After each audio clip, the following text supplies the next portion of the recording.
G'day there, legends. Welcome back to the channel, and welcome to our first ever postseason retrospective.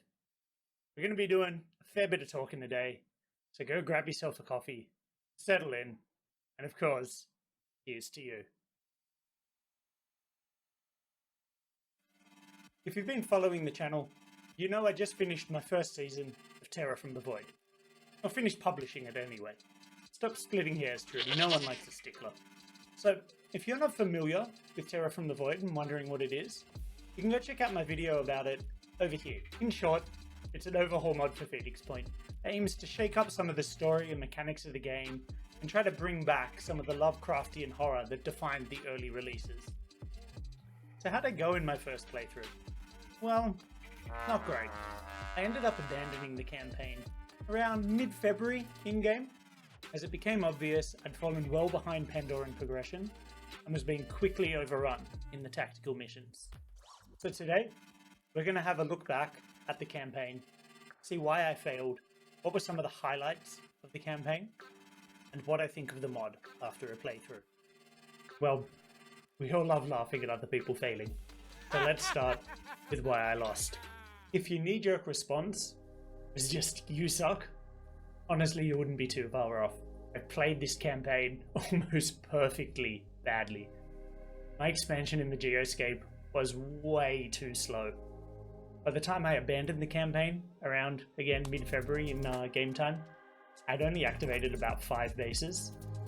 In contrast, it's quite easy to do this by the end of January, and you probably should.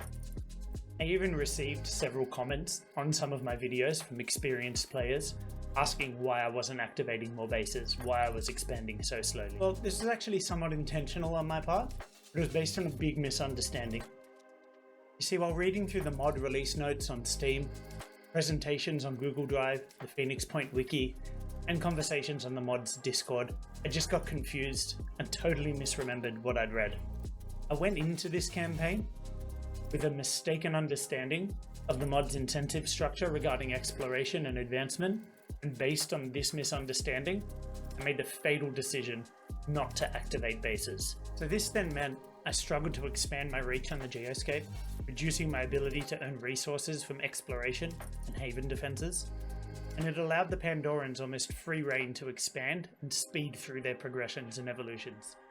In fact, this led to the rather funny event that the first Scylla I encountered in the game was a crystal one. By the time I abandoned the campaign, I'd run into overwhelming force from the Pandorans on a lot of missions, including some I attempted off camera, that my troops just weren't equipped for. Facing the prospect of multiple unwinnable battles before I could turn the campaign around, I decided to throw in the towel before repeated failures soured my enjoyment of the game. And while it didn't feel great at the time, looking back at it a few months later, abandoning and losing the campaign was actually one of my highlights from playing the mod. Discussing the idea that losing can be fun is really something best left to its own video. It has been a long time since I felt challenged by vanilla Phoenix Point. I've played this game a lot. I wouldn't be surprised if I was at around 2,000 hours now, and I've often commented that the difficulty of Phoenix Point is like the difficulty of a jigsaw puzzle. It's never really hard, you just need to commit to the puzzle, seeing how to put everything together and then doing it. I like to make a joke that the human population census wasn't the real doomsday clock for the game. The real race was against boredom. I can't count how many times I stopped a campaign partway through because I just didn't want to grind through it anymore. So playing through the mod and realizing I don't know if I can win from this position was a pretty refreshing experience. This mod changes so much about the game that at times I felt like a beginner again. There were mechanics I didn't understand, and a whole bunch of changes to classes, abilities, equipment, research, and I had to relearn how to play, how all these pieces fit together. This inspired me to try some new tactics, some new builds, different approaches to the game. I really enjoyed working on some zany builds, such as a stealth-based unit with a heavy cannon, or turning Jacob into a paralysis monster. And while these weren't necessarily the most effective builds, releasing on the idea that I had to know everything about the game let me just mess around and explore new ideas. After all, games are meant to be fun, right? Another standout moment from the campaign for me involved one of my favorite missions, Guided by Whispers. Typically, this mission is a three-way brawl between the forces of Phoenix Point, Synedrion, and the Pure.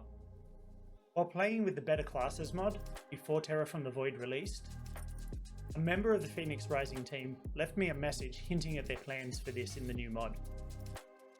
The Terror from the Void allows you to actually ally with Synedrion in this mission, taking the fight to the Pure side by side with your tech-obsessed comrades. That is, as long as you're on good enough terms with them. I'd been really looking forward to this. The diplomacy requirements really weren't well explained, although I suppose you could argue it should have been obvious. So I found myself battling a new foe on this mission. Disappointment. This was also something of a no-snap moment for me, one that would have made Thanos proud, as I started to realise the significance of the changes to diplomacy. You see, Terror from the Void makes some fairly beefy changes to diplomacy, faction relations. You have more choices when exploring the Geoscape, but with all of those choices, there's some pretty significant consequences. There are penalties and rewards to your relations with the three factions, and penalties are often more severe. You can't really do whatever you want anymore, and nothing made that more obvious to me than missing out on fighting alongside Synedrion in my favourite mission. So, what do I think of this mod, having reached the end of my campaign? I had a blast playing this. I think it's a great effort from the Phoenix Rising team. It's not without its detractors, and I did run into quite a few small glitches while playing through my campaign. I also found a lot of things weren't very well explained. But let's be real, that's pretty in keeping with vanilla Phoenix Point. To be fair though, I feel that giving an evaluation of the mod based on the campaign that I've just finished publishing is just going to be quite misleading. The Phoenix Rising team have released a stack of updates to the mods since I finished filming and finished publishing that campaign. These include bug fixes, balance changes, new mechanics, a DLC overhaul. There's a lot of really meaty changes that I'm pretty keen to explore. Despite some confusion while playing through the mod, this is by far the most fun I've had playing Phoenix Point since at least Festering Skies released. It feels like its own DLC in terms of its significance to the game. There are a lot of changes. This really is an overhaul mod. If you're a veteran of Phoenix Point, or you just missed the good old days of the Oniric Delirium Index, you might want to check it out and give it a try. But that's enough for today. You stay brilliant, avoid the mists, and I'm going to catch you real soon.